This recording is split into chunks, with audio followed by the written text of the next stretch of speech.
প্রিয় দর্শক, সবাইকে আমন্ত্রণ জানাচ্ছি এখন টিভির নিয়মিত স্বাস্থ্য বিষয়ক আয়োজন বাংলাদেশ লাং ফাউন্ডেশন এবং রেনাটা ফার্মাসিউটিক্যালস লিমিটেড নিবেদিত আরোগ্য নিকেতন নির্মল শ্বাসে। আমি ডাক্তার সাদিয়া সুলতানা রেশমা আপনাদের সাথে আছি। দর্শক, আমরা এই অনুষ্ঠানে সবসময় চেষ্টা করি বিভিন্ন ধরনের চিকিৎসা ব্যবস্থা আপনাদের সামনে তুলে ধরতে, এবং চিকিৎসা ব্যবস্থা মানে শুধুমাত্র ঔষধ নয়, তার পাশাপাশি একটা সামগ্রিক ব্যবস্থা যেখানে চলে আসে ব্যবস্থাপনা পত্র, আমাদের জীবনযাপন পদ্ধতি, আমাদের খাবার, আমাদের পুষ্টি। এই বিষয়গুলো নিয়ে যখনই আমরা কথা বলি তখনই যেই প্রশ্নটা আসে যে এই যে ব্যবস্থাপনা দেওয়া হচ্ছে এটার পিছনে এভিডেন্স বা সেটির প্রমাণাদি কোথায়, এবং প্রমাণাদির কথা যখন আসে তখনই চলে আসে গবেষণার কথা।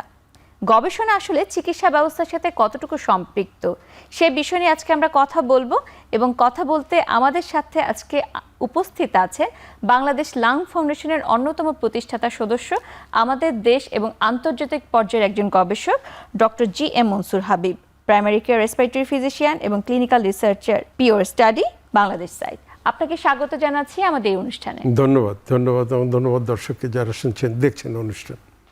স্যার, আমরা আজকে কথা বলতে যাচ্ছি চিকিৎসা ব্যবস্থা এবং চিকিৎসা ব্যবস্থার সাথে সম্পৃক্ত যে গবেষণা সেই বিষয় নিয়ে।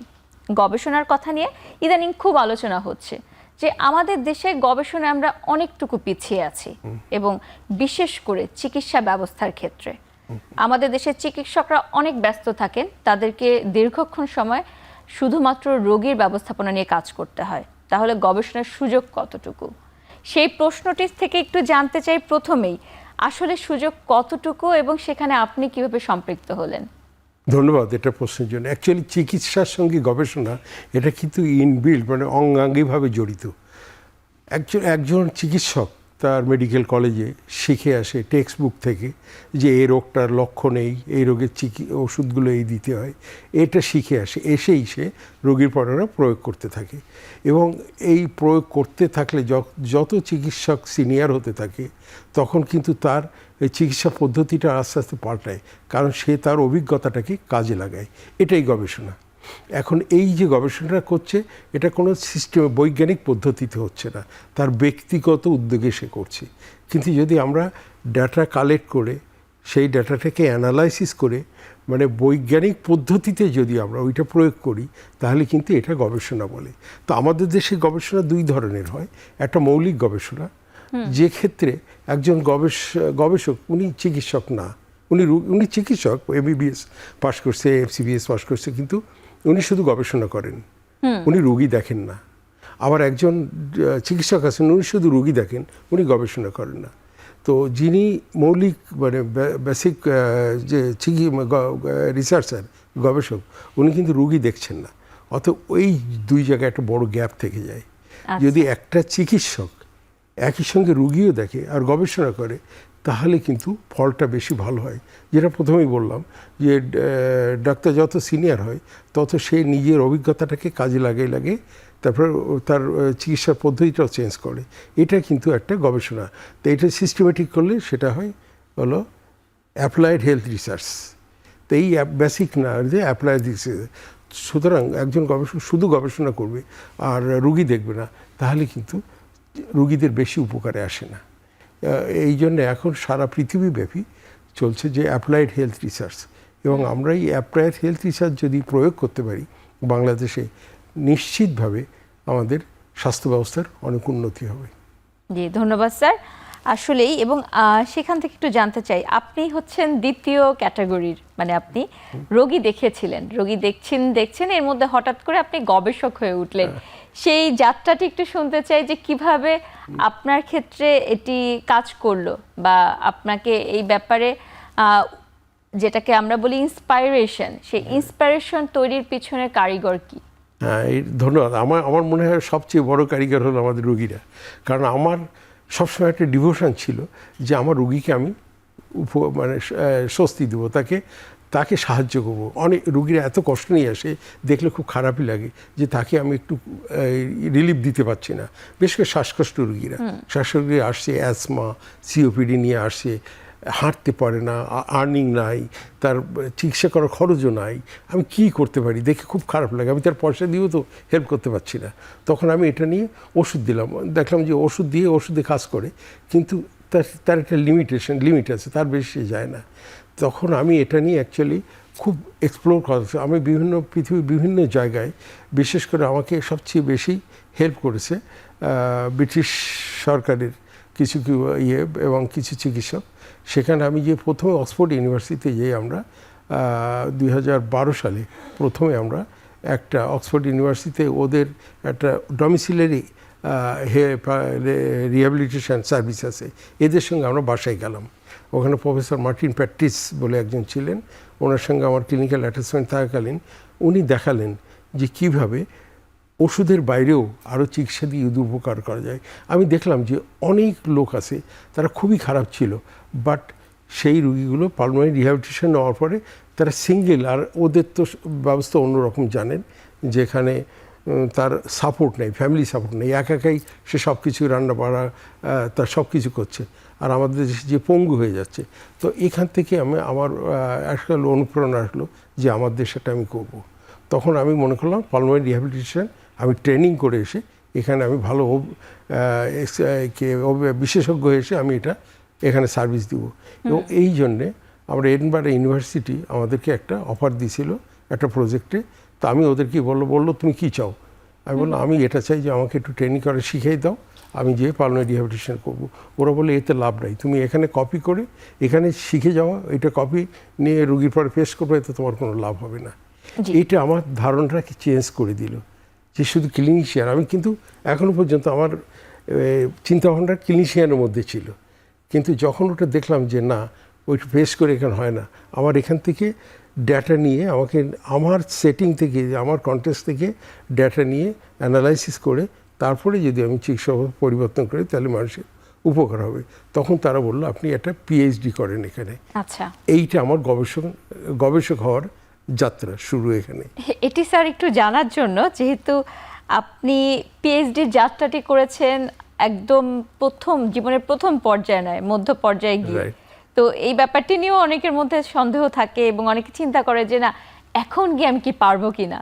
তো সেখানে অবশ্যই আপনার একটা অনুপ্রেরণা ছিল। অ্যাকচুয়ালি আমি যেদিন আমার খুব ভালো মনে আছে, এডিনবারা ইউনিভার্সিটির মেডিকেল স্কুল, যেটা রিসার্চ ওদের সেন্টার, ওখানে আমরা যে বসেছিলাম, ওখানে প্রফেসর হিলারি ফিনক ছিলেন, শান উইলিয়াম বলে একজন ছিলেন আইপিসিআরজির, আরও কয়েকজন, প্রফেসর লিজ গ্রান্ট, উনি গ্লোবাল হেলথ দেখেন, মনিকা ফ্লেকচার বলে আরেকজন ছিলেন। এনারা সবাই আমাকে বললো এই বয়সে তুমি পারবে কি না। অ্যাকচুয়ালি আমার এটা ম্যাচিওর এজে যে পিএইচডি করা, এবং আমার পিএইচডি কনভোকেশনে আমার মতো আর একজনকে আমি পেয়েছিলাম অনলি, আর সব ইয়াং, এবং আমি মাত্র ম্যাচিওর পিএইচডি। কিন্তু আমার একটা মনের জোর ছিল যে আমাকে এটা করতেই হবে, আমি এটা করব, কারণ আমার উদ্দেশ্য ছিল যে আমি পালমোনারি রিহ্যাবিলিটেশনটাকে সেট আপ করবো বাংলাদেশে।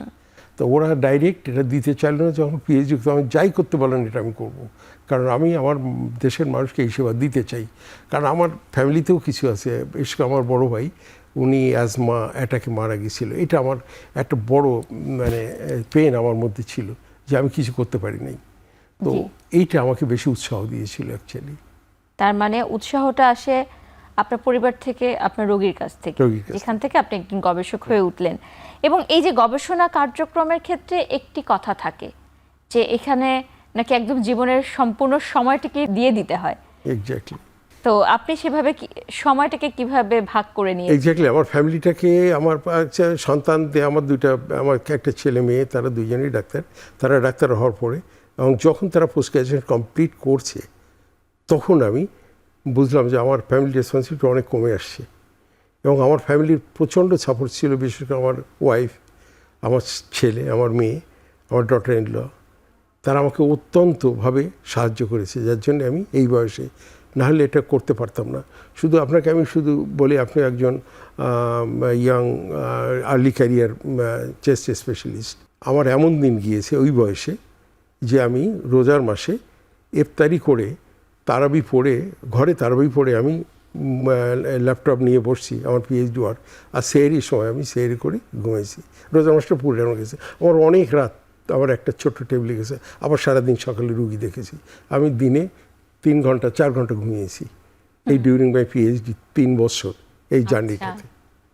তো এই অবস্থা এবং সেখানে তো অবশ্যই একটা মনোবলের প্রয়োজন হয়। Right. এই মনোবল চিকিৎসকদের আছে, বিশেষ করে যারা অপেক্ষাকৃত তরুণ তাদের মধ্যে আছে, কিন্তু অনুপ্রেরণার জায়গাটুকু যেখানে প্রথম প্রশ্নটি থাকে যে গবেষণা করতে গেলে হয়তো যেহেতু আমাদের চিকিৎসা ব্যবস্থাপনার সাথে একটা আর্থিক সামর্থ্যের ব্যাপার থাকে, যে ওখান থেকে একটা ইনকাম সোর্স হিসেবে কাজ করে এবং গবেষণায় যারা যায় তাদের সেই ইনকাম সোর্সটার জায়গাটা একটু কমে আসে। তো আপনি কিভাবে মনে করেন যে এই সমস্যাটিকে কাটিয়ে ওঠা সম্ভব, বিশেষ করে যারা অপেক্ষাকৃত তরুণ আছে তাদের জন্য? তরুণ ডাক্তারদের জন্য আমার পরামর্শ হলেই যে অ্যাকচুয়ালি ওয়ান্টিং মানে অলওয়েজ সব কিছুর চাহিদা এবং প্রাপ্তি এই দুইটার মধ্যে একটা সমন্বয় করতে হবে। চাহিদার কিন্তু কখনো শেষ নেই। টাকা বিশেষ আপনি চাইতে কত চান, কত টাকার যারা মানি আর্ন করে তাদের কিন্তু তাদের আরও চাহিদা বাড়তে থাকে। চাহিদার মানে প্রাপ্তির সঙ্গে যদি সমন্বয় করা যায়, আমার একটা মানুষের বেঁচে থাকতে কতটা লাগে এটা করে তারপরে যদি তার ওয়ান্টিং থাকে যে আমার এইটুকু লাগবে, তারপরে আমি সেটুকু সংগ্রহ করে কিন্তু গবেষণা করা খুবই সম্ভব। আর একটা জিনিস এরকম না যে রুগী দেখা বাদ দিয়ে চিকিৎসা করতে, ওই রুগী দেখার মধ্যেই তার প্রত্যেক ডক্টরই কিন্তু কম বেশি গবেষণা করছে। সে তার রুগীর কথা শুনছে, সে রুগীর একটা ওষুধ দিচ্ছে, ওই ওষুধটা একটা রিয়াকশান হচ্ছে বা ওষুধের কাজ করছে না, সে তখন আবার পাল্টাচ্ছে। এটাও কিন্তু একটা গবেষণা, কিন্তু আমি বলবো এটা সিস্টেমেটিক্যালি করতে হবে, এর জন্য লেখাপড়া করতে হবে। আর মেডিকেল সায়েন্সটা এমন অন্য সায়েন্সের সঙ্গে ডিফারেন্স এটা আমি যেটা ফিল করি যে এটা এভরিডে পড়তে হবে। এর লার্নিংয়ের কোনো শেষ নেই, এর কোনো সিলিং ইফেক্ট নেই। কিছু কিছু জিনিস আছে যে আমি সিলিংয়ে গেলে আর উঠতে পারবো না, আর এর ওঠার শেষ নেই, ওপেন, এর কোনো মানে সিলিং ইফেক্ট নেই, চলতেই থাকবে। জি অবশ্যই, এবং প্রতিদিন শিখতে হচ্ছে, এবং আপনি যে কথাটি বলছিলেন সেই ব্যাপারটি অবশ্যই সত্য, যেটি আমরা সবাই অনুভব করি। কিন্তু প্রশ্ন থেকে যায় যে এই যে শিক্ষাটি গ্রহণ করতে হবে, এই শিক্ষাটি আসলে কতটুকু প্রয়োজন, গবেষণাটি আসলে আমাদের দেশের প্রেক্ষাপটে কতটুকু প্রয়োজন? আমাদের দেশের জন্য এটা অত্যন্ত প্রয়োজন, অত্যন্ত। প্রত্যেক ডাক্তারকেই এটা শিখতে হবে। ডাক্তারির এটা একেবারে ইনবিল্ট, এটা অবিচ্ছেদ্য একটা অঙ্গ। তবে আমি যেটা বললাম যে মানে সিস্টেমেটিক্যালি করছে কেউ গবেষণা, কেউ যেমন আমাদের দেশে ধরেন চিকিৎসক আছে, অনেক হাতুড়ি চিকিৎসক আছে, তারা কিন্তু সিস্টেমেটিক্যালি না, তারা কোনো ইনস্টিটিউশনে যায় না, কিছু না, ওষুধ দেয়, আসে দিয়ে বিক্রি করে। এটাও তারাও ডাক্তারি করছে, কিন্তু তারা চিকিৎসা দিচ্ছে, কিন্তু সিস্টেমেটিক্যালি না। এরকম আমাদের প্রত্যেক ডক্টরই কিন্তু গবেষণা করছে, কারণ প্রত্যেকটা রুগী তাকে শিখিয়ে দিয়ে যায়। Patient is the best teacher. আমাদের মেডিকেল কলেজ থেকে বেরিয়ে আসার পরে আমাদের শিক্ষক তাকে পেশেন্ট কিন্তু শিখিয়ে দিয়ে যায় যদি ডাক্তার শিখতে চায়।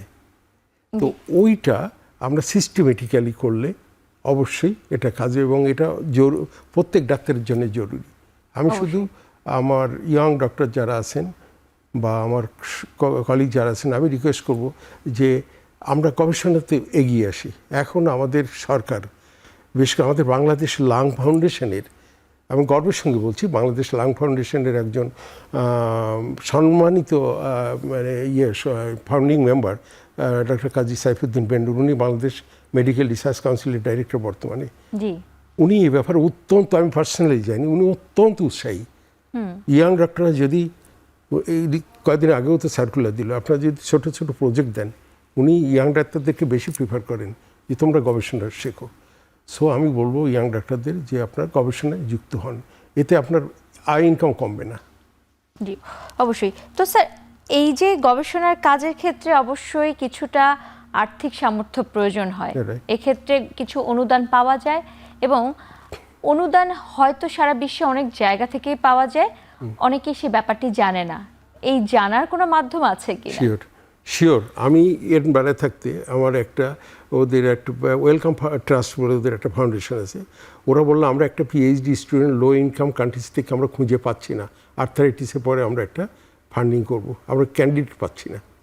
তো অ্যাকচুয়ালি আপনার এই ফান্ডিং পাওয়ার জন্য আগে নিজেকে তৈরি করতে হয়, যে বেসিক রিসার্চ কিছু জানতে হয়, বেসিক কিছু শিখতে হয়। আমাদের এমবিবিএস কোর্সে কিন্তু ভালো একটা কারিকুলাম আছে, সেটা হলো কমিউনিটি মেডিসিন, যেটা সবচেয়ে অবহেলিত।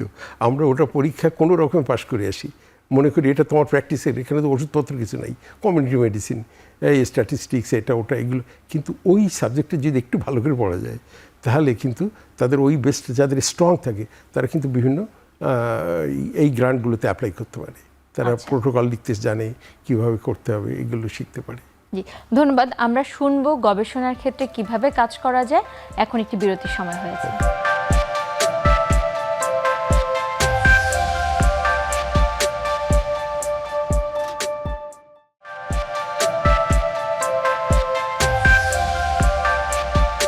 প্রিয় দর্শক, বিরতির পর আবারও আমন্ত্রণ জানাচ্ছি আরোগ্য নিকেতন নির্মল শ্বাসে।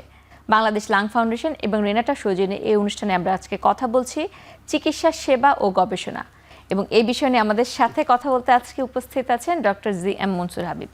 স্যার, চিকিৎসা সেবা এবং গবেষণা দুটি বিষয় আপনি বলছেন পরিপূরক, এবং সেক্ষেত্রে সময় এবং সেক্ষেত্রে আর্থিক সামর্থ্য এবং অনুদান বিভিন্ন বিষয় জড়িত। আপনি কাজ করছেন আমাদের দেশের এই গবেষণার ক্ষেত্রে একজন পথিকৃৎ হিসাবে। আমরা দেখেছি যে আমাদের দেশে গবেষণার ক্ষেত্রে নাম, বিশেষ করে চিকিৎসা সেবায় যারা সম্পৃক্ত, খুব একটা আসে না। একজন দুজনের নাম আমরা একটু বেশি শুনছি ইদানিং। তো সেখানে আপনার যে কাজ বর্তমানে আছে, এটা আমি যতটুকু জানি যে শুধুমাত্র বাংলাদেশে সীমাবদ্ধ নয়, এই কাজটি বাংলাদেশের পার্শ্ববর্তী দেশগুলো সহ এমনকি লাতিন আমেরিকা পর্যন্ত পৌঁছে গেছে। এই বিষয়ে একটু যদি বলেন যে কিভাবে শুরু হলো এই যাত্রাটি। হ্যাঁ, আমি যেটা বলছিলাম যে অ্যাকচুয়ালি আমার উদ্দেশ্য ছিল যে আমি পালমোনারি রিহ্যাবিলিটেশনের ট্রেনিং করে এখানে করব। তারপরে দেখলাম যে না, অ্যাকচুয়ালি এইভাবে হয় না, কপি পেস্ট করে হয় না। আমার কনটেক্সটে আমি যদি উদাহরণ দিয়ে বলি, ধরেন একটা খুব ভালো লেডিস ড্রেস আছে, ড্রেস যেটা স্কটিশ একটা মেয়েদের সুন্দর একটা ড্রেস, আমার মেয়েকে আমি এনে যে গিফট করি, সেটা পছন্দ করবে না, কারণ তার কনটেক্সটে এটা খুব ফিট না। এক্স্যাক্টলি ওরাও একটা পালমোনারি রিহ্যাবিলিটেশনের একটা মডেল ইউকেতে আছে বা আমেরিকায় আছে, ওটা এনে আমার দেশে দিলে ওটা কিন্তু ফিট করবে না। সুতরাং আমার দেশে অ্যাপ্লাই করতে গেলে অবশ্যই আমাকে এটা শিখতে হবে, আমাকে ওই ড্রেস তৈরি করা শিখতে হবে। আর এটাই হলো গবেষণা। তো এটা করার জন্য যেটা লাগে সেটা হলো যে আমার একটা বেসিক নলেজ থাকতে হয় মেডিকেল সায়েন্সের পরে। তারপরে আমাকে ওই গবেষণা কীভাবে করতে হয় এর কিছু বেসিক নলেজ থাকতে হয়। আর যেটা বললেন আপনি আর্থিক গবেষণার ব্যাপারে আমার যেটা বিশ্বাস, আমার যেটা অভিজ্ঞতা, তাতে আমি বলি আর্থিক অর্থের জন্য গবেষণা আটকে থাকে না। কারণ পৃথিবীতে বহু ফান্ডার আছে যারা এই গবেষণার কাজে উৎসাহ দেয়। যেমন এখন আমরা যে গবেষণা করছি, আমার ছোট্ট একটা আছে, আমরা অনেক অফার আসে, আমরা ওটা নিতে পারি না মানে আমি সময় দিতে পারছি না, কিন্তু তারা আমাকে বলছে আমি এই পয়সাটা দেবো, আপনি আমার এই গবেষণাটা করে দেন। আচ্ছা, আমি রিফিউজ করি যে সরি, আমি পাচ্ছি না। জি স্যার, আপনি কাজ করা শুরু করেছিলেন ইউনিভার্সিটি অফ এডিনবরা থেকে। এখানে যে যাত্রাটি আপনি করেছেন, সেই যাত্রার ব্যাপারে একটু জানতে চাই। প্রথমে আমার শুরুটা হয়, আমি অ্যাকচুয়ালি এখানে 82-তে আমি এমবিবিএস কমপ্লিট করে, তারপরে আমি 92-তে আমি ইউকেতে যাই ফার্স্ট। তো ওখানে আমার যাত্রা শুরু হয় প্রথমে professor Martin practice, British lung ফাউন্ডেশনের, উনি তখন প্রেসিডেন্ট ছিলেন। ওনার কাছে ক্লিনিক্যাল অ্যাটাচমেন্টের পরে ওখান থেকে আমার যাত্রাটা শুরু হয়। অ্যাকচুয়ালি প্রথমে আমার শুরু হলো এডিনবরা ইউনিভার্সিটিতে। এডিনবরা ইউনিভার্সিটিতে আমি কিছু পোস্ট গ্রাজুয়েট ট্রেনিং করলাম। আমাদের দুইটা কেয়ার আছে, অ্যাকিউট কেয়ার আর একটা ক্রনিক কেয়ার। ক্রনিক কেয়ারটা আমাদের দেশে খুব একটা ডেভেলপ না, অ্যাকিউট কেয়ারটা, কারণ আমরা যা শিখি হসপিটালেই শিখি ম্যাক্সিমাম, হসপিটাল বেসড। কিন্তু কমিউনিটি বেসড একটা ট্রেনিং আছে, যেটা আমি ওখানে করেছিলাম। ওখান থেকে আমার যাত্রাটা শুরু। আর এই যে আমরা পালমোনারি রিহ্যাবিলিটেশন আলাপ করছি, এটা কিন্তু অ্যাকচুয়ালি এটা একটা প্যাকেজ যেটা কমিউনিটিতে বেশি ডেলিভার করা হয়, হসপিটালে অত বেশি না। এটা ম্যাক্সিমাম এই পেশেন্টগুলো ম্যাক্সিমাম ধরেন সিওপিডি পেশেন্ট, অ্যাজমা পেশেন্ট, এইটা হাঁপিয়ে যায়, এরা কয়েকদিন হাসপাতালে শুধু ভর্তি হওয়ার সময় আসে, আর বাকি সময়টা কমিউনিটিতে যায়। সুতরাং ওখান থেকে আমার যাত্রাটা শুরু হয়। তারপরে যখন আমি পিএইচডি করি, তখন আমি বেশ ওয়েল নোন হয়ে যাই এই জন্যে যে লো অ্যান্ড মিডল ইনকাম কান্ট্রিসে পালমোনারি রিহ্যাবিলিটেশন নিয়ে বোধহয় ফার্স্ট আমার জানা মতে আমি ব্যক্তি যে পিএইচডি করা। তখন আমাকে বিভিন্ন জায়গায় ARS, APSR, বিভিন্ন যে অর্গানাইজেশানগুলো আমাকে বারবার তারা ডাকছে বিভিন্ন জায়গায় যে তোমার ক্লিনিক্যাল সোসাইটি নামে আমরা যেগুলোকে হ্যাঁ চিনি। হ্যাঁ, এরা কিন্তু আমার এক্সপিরিয়েন্স শেয়ার করার জন্য যে পার্লামেন্ট ডিভিশনে তুমি লো রিসার্চ সেটিং দিচ্ছ, হাউ, তোমার এক্সপিরিয়েন্স কি, এটা তাদের কাছে খুব কিউরিয়াসিটি জানার জন্যে, কারণ তাদের কাছে এই ডাটা নেই, তারা রিসার্চ করে। তো কারণ তাদের এখানে মাইনরিটি কমিউনিটি আছে, তারা এখন লো রিসোর্স করতে চাচ্ছে। লো রিসোর্স কীভাবে? লো রিসোর্স বলতে আমরা কিন্তু শুধু গরিব দেশ তা বলি না। ধরেন একটা ইউকের এখন ওরা দেখছে যে আমার হসপিটাল অনেক বেশি খরচ হচ্ছে, আমি সার্ভিসটাকে কমিউনিটিতে দেবো, তা কমিউনিটিতে অত আমি রিসোর্স দিব না, লো রিসোর্স করব। তা লো রিসোর্স সেটিংয়ে কী করে একটা সেন্টার ডেভেলপ করা যায়, এটা একটা সেই দেশের এক্সপার্টে নিয়ে জিজ্ঞেস করা যায়, এই জন্য আমাকে প্রায় ডাকে।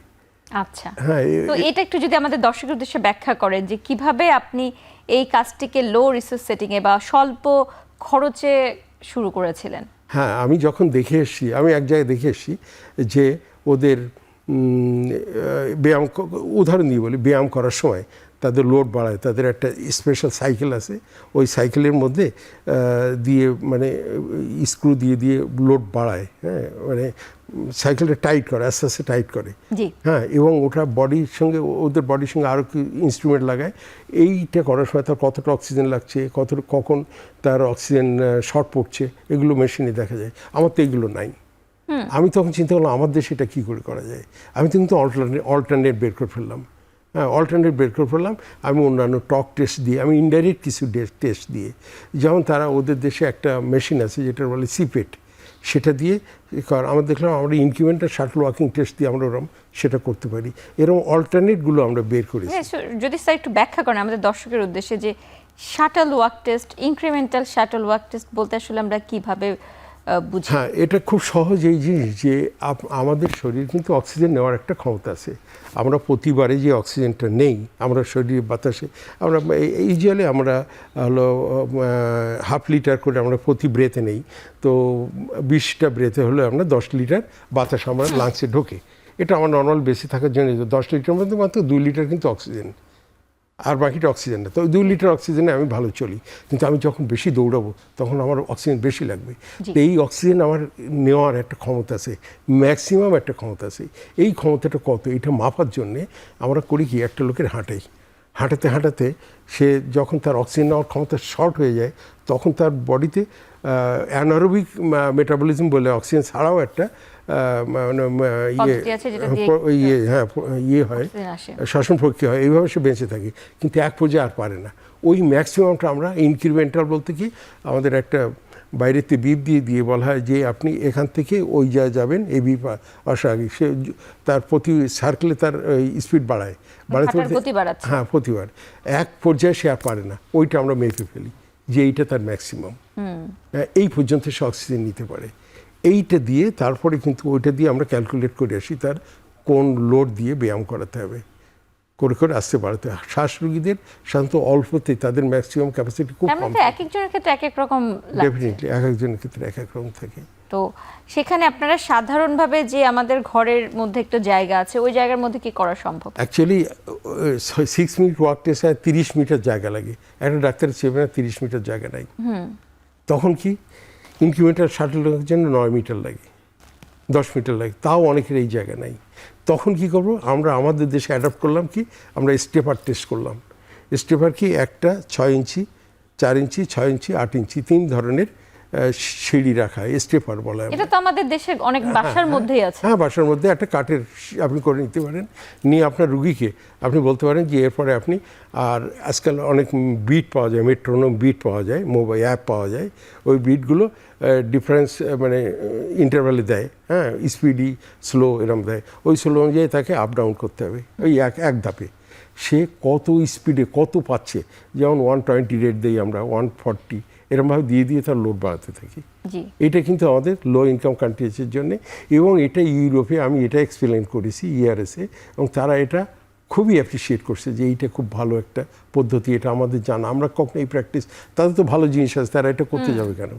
এবং আরেকটি বিষয় আমরা শুনেছিলাম যে ওজনের জন্য আমরা এক ধরনের ডাম্বেল ব্যবহার করি, এবং দেখা যায় যে এটিও কিন্তু কারো কারো ক্ষেত্রে কিছুটা হলেও ব্যয়বহুল। কারণ আমাদের যদি আমরা সাধারণ মানুষের কথা চিন্তা করি, তারা যেখানে সাধারণ যেই খাবার সেটি কিনতে গেলে অনেকে গলদঘর্ম হয়ে যাচ্ছে, সেখানে আলাদা করে এখানে খরচ করার সামর্থ্য তাদের থাকে না, সেক্ষেত্রে আপনারা একটি পদ্ধতি বের করেছেন। হ্যাঁ, আমরা অবশ্যই ওখানে ডাম্বেল আমরা তো ইউজ করি না। আমরা ফার্স্ট প্রিফার করি যে পানির বোতলের মধ্যে পানির বোতল নিয়ে সে 1 লিটার 2 লিটারের বোতলগুলো পাওয়া যায়, এই বোতল তারপরে আমরা করি কি পানির বোতলটা যখন সে পানির বোতল তার ইজি হয়ে যায়, আমি 1 লিটারের একটা বোতল নিলাম, 1 লিটার দিয়ে অ্যাকচুয়ালি এটাও আবার একটা ব্যায়াম যে ফর এক্সাম্পল আমি হাতে বা পায়ে, হাতেরটা আমি বলি যে আমি হাতে ধরে 1 লিটারের দিয়ে আমি কয়বার করতে পারি এটা দেখা যায়। 1 লিটার নিয়ে আমি যদি 10 বার করতে পারি তাহলে আমরা বলি 10 রেপিটেশন, 10 বার বেশি আমি পাচ্ছি না, তাহলে আমরা বলি 10 RM, মানে 10 টাইমস ম্যাক্সিমাম রিপিটেশন সে করতে পারছে। এইবারে যদি পানির বোতল পারে তখন আমরা করলে পানিটা ফেলে দিই, ওর মধ্যে বালি ঢুকাই দিই। হ্যাঁ, বালি দিয়ে ওটার ওজন দিয়ে দিই 1 কেজি 2 কেজি 3 কেজি এরমভাবে। তো আমরা স্যান্ড ব্যাগ করি ওই পানির বোতলের মধ্যে। সো ওয়াটার বোতল, স্যান্ড ব্যাগ আর হাউস হোল্ড যে কোনো জিনিস তার বাসায় যা আছে এইগুলো দিয়ে আমরা ইউজ করি। যেমন আমরা একটা পুলিং রোপ, একটা জানলার রডের মধ্যে একটা দড়ি দিয়ে দড়ি টানতে পারি, ওর আবার ওয়েট দিয়ে দিতে পারি। এর পাশাপাশি আর কোথাও করা হচ্ছে? হ্যাঁ, এটা কারেন্টলি আমি ভুটানে ওদের একটা মেডিকেল ইউনিভার্সিটি করছি, আর পুনেতে করছি, ভেলোরে করছি, আর মালয়েশিয়ান টিমের সঙ্গে আমরা কাজ করছি, এগুলো শ্রীলঙ্কায় করছি আমরা। জি, অনেকগুলো দেশের কথা আপনি বলছেন, তো আমাদের পার্শ্ববর্তী দেশগুলোতে হচ্ছে, পাশাপাশি আর কোথাও? ল্যাটিন আমেরিকান কিছু কান্ট্রির সঙ্গে আমাদের নতুন যোগাযোগ হয়েছে, এখনও কাজ শুরু হয়নি, আমরা মাত্র প্ল্যান করছি। হ্যাঁ, কারণ আমার টার্গেট হল লো ইনকাম কান্ট্রিজ, যেখানে লো ইনকাম কান্ট্রিজ। আর এখন কেমব্রিজ ইউনিভার্সিটি একটা চলছে, তারা লো রিসোর্স সেটিংয়ে করার জন্যে একটা মডেল করার চেষ্টা করছে, লো রিসোর্স সেটিংয়ে। আচ্ছা, হ্যাঁ, তাদের যদিও পয়সা আছে, কিন্তু তারা যেহেতু অনেক জায়গায় করবে, সব জায়গায় রিসোর্স সাফিসিয়েন্ট করবে, তারা লো রিসোর্সে যেহেতু দেখছে এটা ইফেক্টিভ, তারা কেন এটা, কারণ পয়সা সবারই দরকার আছে, সবাই চায় যে আমরা কম খরচে বেশি কাজ করাবো। অবশ্যই আমরা আরো শুনবো গবেষণা নিয়ে, এখন আবার একটি বিরতির সময় হয়েছে।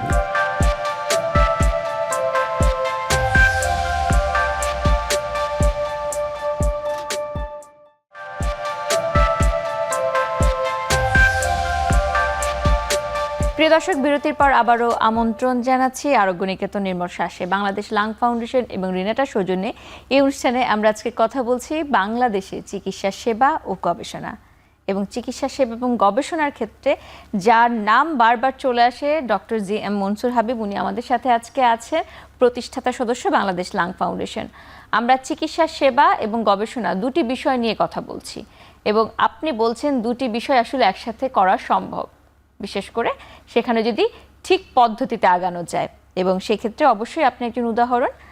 তো আপনার অভিজ্ঞতা থেকে কি মনে হয় যে এই যে পদ্ধতি আপনি ব্যবহার করছেন, পালমোনারি রিহ্যাবিলিটেশন, এটি স্বল্পোন্নত দেশ এবং মধ্যম আয়ের দেশ, এবং আপনার বর্তমান অভিজ্ঞতা বলছে উন্নত বিশ্ব এই ব্যাপারটি এখন বর্তমানে প্রচলিত হচ্ছে ধীরে ধীরে।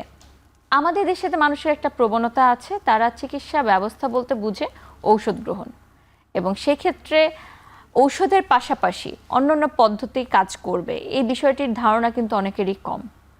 তো এই যে একটা বাধা, সেই বাধাটি উপেক্ষা করার কোনো সুযোগ আছে কিনা? হ্যাঁ, ডেফিনেটলি এটা কিন্তু আমাদের একটা চিকিৎসক হিসেবে আমাদের দায়িত্ব, আর আমাদের দর্শক যারা আছেন তাদেরও দায়িত্ব যে তাদের সচেতনতা বৃদ্ধি করা।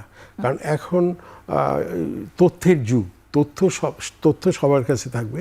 তো অ্যাকচুয়ালি চিকিৎসায় যেটা মানে আমরা রুগীদের সাধারণ একটা কমন বিলিভ যে আমার রোগ হলে ডাক্তারের কাছে যাবো, কিছু ওষুধ লিখবে, আমার ওষুধ নিয়ে চলে আসবো। আমি যদি একটা উদাহরণ দিই, ধরেন আপনার বাসায় আপনার একটা মেয়ে টিবি রোগ হয়েছে, এই মেয়েটার এখন বিয়ে হয়নি, টিবি রোগ হয়ে গেল, টিবি 6 মাসের আপনি চিকিৎসা দিলে কমপ্লিট ভালো হয়ে গেল, কিন্তু কি এরপরে কোনো কিছু আপনি মনে করলেন আমার কিছু, কিন্তু দেখা গেল আপনার ওই বাসায় টিবি হওয়ার কারণে ওই গ্রামে আর আপনার পাশের বাড়ির লোক আপনার বাড়িতে আসে না, বা আপনার বাড়িতে এসে খেতে চায় না, এক গ্লাস পানি খেতে চায় না, কারণ কি ও বাড়িতে টিবি আছে, আমি গেলে টিবি হতে পারে। এই যে আপনাকে সোশ্যালি আইসোলেট করলো। আপনার মেয়েটার একটা পাত্র আসলে তখন মেয়েটা তো টিবি হয়েছিল, এটা বাদ দাও, আরেক জায়গায় যাও। এই যে মানে মেয়েটা আইসোলেটেড হয়ে গেল। এভাবে বিভিন্নভাবে কিন্তু সোশ্যাল আইসোলেশন হলো। তারপরে মেয়েটার মনের একটা থাকলে যে আমার তো টিবি হয়েছিল, সে এক জায়গায় স্পোর্টসে কম্পিটিটিভ গেমে বা কম্পিটিটিভ কোনো এক্সামে গিয়ে সে নিজেকে এক্সকিউজ দিতে চাইলো যে আমার তো টিবি হয়েছিল। এইভাবে সে মেন্টালি পিছিয়ে গেল।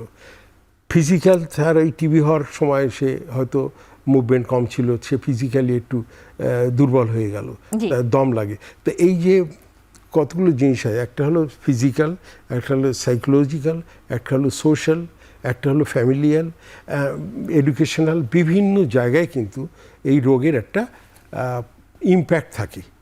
আফটার ইম্প্যাক্ট, রোগ সেরে যাওয়ার পরে ইম্প্যাক্টগুলো থাকে। ওই ইম্প্যাক্টগুলো অ্যাড্রেস করতে হলে শুধু ওষুধে হবে না। এখানে কিন্তু ওষুধটা ব্যাপার না, এখানে হলো ব্যবস্থা, এখানে রিহ্যাবিলিটেশন, এই যে পুনর্বাসন, এই পুনর্বাসনটাই হলো পালমোনারি রিহ্যাবিলিটেশন আমরা যেটা বলি।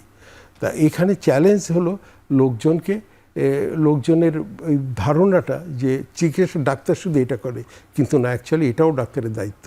ডাক্তারের দায়িত্ব কিন্তু রোগটা সেরে গেল আর মানে তার টিবি কিউর হয়ে গেল, আর আমি তোমার কাজও শেষ, আমার কাজও শেষ, তুমি তোমার বাড়ি যাও, আমি আমার বাড়ি যাও, এটা কিন্তু না।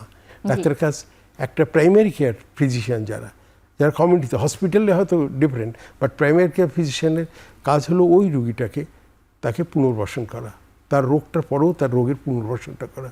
তো সেটা টিবি হোক, যে কোনো রোগ হোক, এটা করা। ধন্যবাদ স্যার। তো অবশ্যই এই ক্ষেত্রে আপনারা কাজ করছেন এবং গবেষণার সাথেও কাজ করছেন। গবেষণার ক্ষেত্রে আবার একটু তরুণ চিকিৎসকদের প্রসঙ্গ নিয়ে আসি, বা আমাদের চিকিৎসকদের প্রসঙ্গ নিয়ে আসি। চিকিৎসকদের ক্ষেত্রে যেই কথাটি বারবার আসে তা হচ্ছে তারা পর্যাপ্ত সময় পায় না বিভিন্ন সময়ে। যদিও আমাদের কাঠামোগতভাবে আমরা দেখি যে আমরা অনেকটুকুই ওভারবার্ডেন, আমাদের অনেক বেশি রোগী দেখতে হয়, রোগীর চিকিৎসার সাথে থাকতে হয়, এবং পরবর্তী সময়ে নিজের জন্য বা গবেষণার জন্য পর্যাপ্ত সময়টুকুর অভাব হচ্ছে। তো এই যে সময়টুকুর অভাব হচ্ছে, সেই জায়গায় কিভাবে অল্প সময়ের মধ্যে বা অল্প পরিশ্রমের এই গবেষণার সাথে সম্পৃক্ত হওয়া যাবে? গবেষণা কিন্তু বিভিন্ন ধরনের হয়, বিভিন্ন ধরনের হয়। এটা প্রত্যেকে, হ্যাঁ, এটা আমি স্বীকার করি, আমাদের দেশের ডাক্তারদের ওভারলোড থাকে, ওয়ার্কলোড অনেক বেশি থাকে, অনেক বেশি থাকে। এত রুগী থাকে, বেশ করে হাসপাতালেতে একটা ডাক্তার আউটডোরে বসে থাকে 100-200-300 রুগী দেখতে হচ্ছে, এটা ওভারলোড থাকে। তবে সেটা সারাদিন দেখে না সে, এটা ঠিক। আর একটা কি প্রত্যেক গবেষণাও বিভিন্ন ধরনের আছে। কিছু গবেষণা আছে তাকে বেশি সময় দিতে হয় পেপার ওয়ার্কে, আর কিছু গবেষণা আছে বেশি সময় দিতে হয় হলো পেশেন্ট ওয়ার্কে। তো এই যে সে বেশি রোগী দেখছে, এটাও কিন্তু এখান থেকেই কিন্তু তার এই জায়গায় তার গবেষণা করার সুযোগ আছে। শুধু টেকনিকটা শিখতে হবে, সিস্টেমটা শিখতে হবে, তাকে প্রথম শিখতে হবে। আমি হোপফুলি আমি যতটা শুনেছি যে আমাদের নিউ কারিকুলামে, মেডিকেল কারিকুলামে ডক্টরদেরকে থার্ড ইয়ার বা ফোর্থ ইয়ারে তাদের কিছু কিছু পেপার রেডি করতে হবে, ডিসার্টেশন করা হচ্ছে। পার্শ্ববর্তী দেশ, আমি পুনে ইউনিভার্সিটি, ওখানকার আমি পিএইচডি এক্সামিনার, তো ওদের আমি দেখেছি, ওদের কিন্তু একেবারে পুরো একটা রিসার্চ প্রোটোকল লিখতে হয়, লিখে ওটা জমা দিতে হয়, ওগুলো দিতে হয়। অন্যান্য দেশগুলো শ্রীলঙ্কায় করছে দেখছি, ভুটানেও আমরা দেখলাম ওরা শুরু করেছে। সো আমাদের ডাক্তাররা যদি ইয়াং ডাক্তাররা প্রথম থেকেই শুধু প্রোটোকল লেখা, আমি আমার অভিজ্ঞতা দিয়ে দেখছি, আমি খুলনায় থাকি, খুলনায় কিছু ডক্টর আছে, নেফ্রোলজিস্ট একজন আছেন ডক্টর সাদুল আজিম, উনি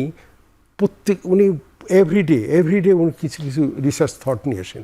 আমি নিউ ডক্টরদের বলবো, ইয়াং ডাক্তারদের বলবো, আপনি শুধু রিসার্চ কোশ্চেন ডেভেলপ করেন, রিসার্চ করার দরকার নেই, রিসার্চ কোশ্চেন ডেভেলপ করে জমা করে রাখেন, আপনার বক্সে জমা করে রাখেন, এইটা আমার রিসার্চ কোশ্চেন ছিল। এই রিসার্চ কোশ্চেন বলতে কি বোঝায়? রিসার্চ, হ্যাঁ, আমি কোনটা নিয়ে গবেষণা করব, আপনি কোনটা নিয়ে, কোনটা আপনাকে পেন দিচ্ছে। যেমন আমাকে পেন দিচ্ছিল যে আমার শ্বাসকষ্টের রোগীগুলোকে আমি ভালো করতে পারছি না, আমি তো চিকিৎসা দিচ্ছি, গাইডলাইনে এটা বলা আছে যে এই ইনহেলারটা দাও, এই ইনহেলারটা, তো আমি তো দিচ্ছি, আমাদের আরেক কলিগও দিচ্ছি, সবাই দিচ্ছে, কিন্তু রুগী তো ভালো হচ্ছে না। তার কাছ থেকে আমার কাছে আসছে, আমার কাছ থেকে আরেকজনের কাছে আসছে, কেন ভালো হচ্ছে না? এইটা আমার রিসার্চ কোশ্চেন ছিল, যে হাউ আই ক্যান ইমপ্রুভ আমি তাদের জীবনটা কীভাবে ভালো করতে পারি। এরকম ধরনের রিসার্চ কোশ্চেন আপনি আনেন, কোশ্চেন জমা যখন রাখবেন তখন কিন্তু আপনি অ্যাকচুয়ালি লাইন উঠে যাচ্ছেন রিসার্চের।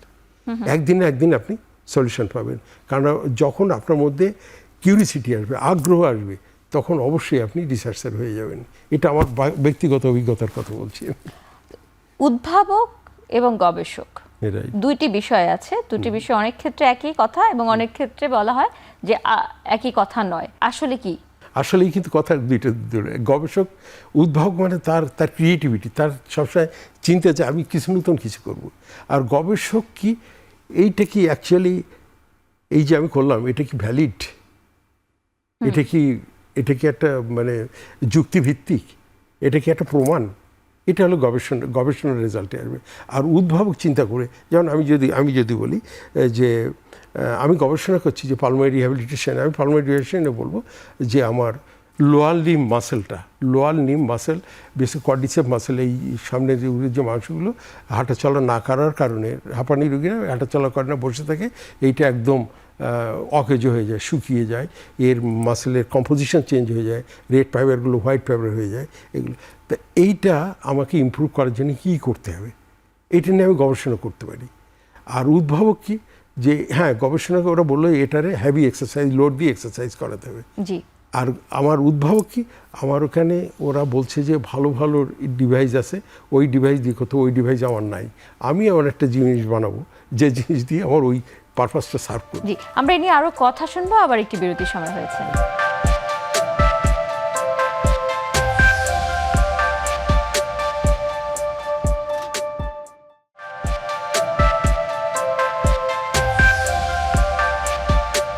প্রিয় দর্শক, বিরতির পর আবারও আমন্ত্রণ জানাচ্ছি আরোগ্য নিকেতন নির্মল শ্বাসে। আজকে আমরা কথা বলছি চিকিৎসা সেবা এবং গবেষণা, এবং আমাদের সাথে আছেন doctor G M Monsur Habib. আর আমরা শুনছিলাম যে গবেষণা এবং উদ্ভাবনা দুটি বিষয় আছে, দুটি বিষয় কখনো কখনো আলাদা, কখনো কখনো একটি অন্যর পরিপূরক।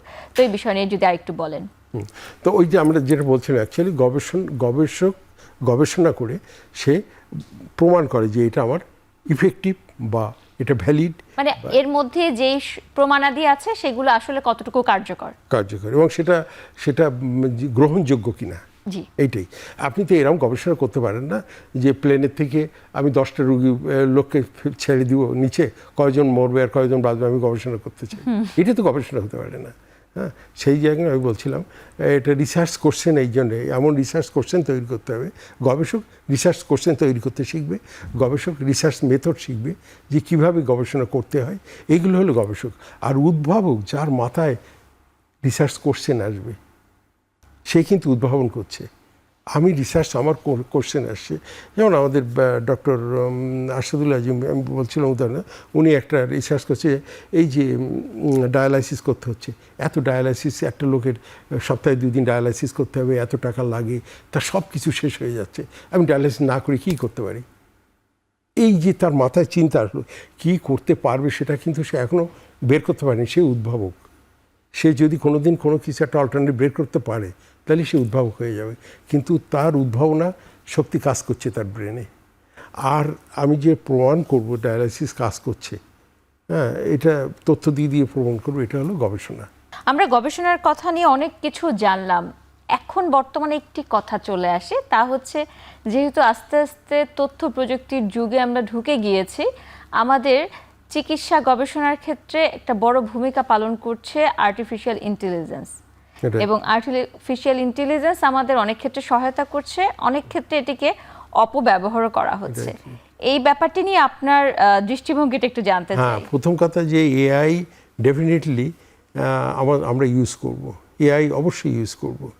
যেমন আমি রিভিউ করি যখন এলসেলভিয়ারের কিছু আর্টিকেল আসে, ওরা আমাকে এআই দিয়ে পাঠায়, এআইয়ের একটা ভার্সন দিয়ে পাঠায় যে এই এআইটা হেল্প নাও তুমি, এর বলে এআই অ্যাসিস্ট্যান্ট রিভিউ।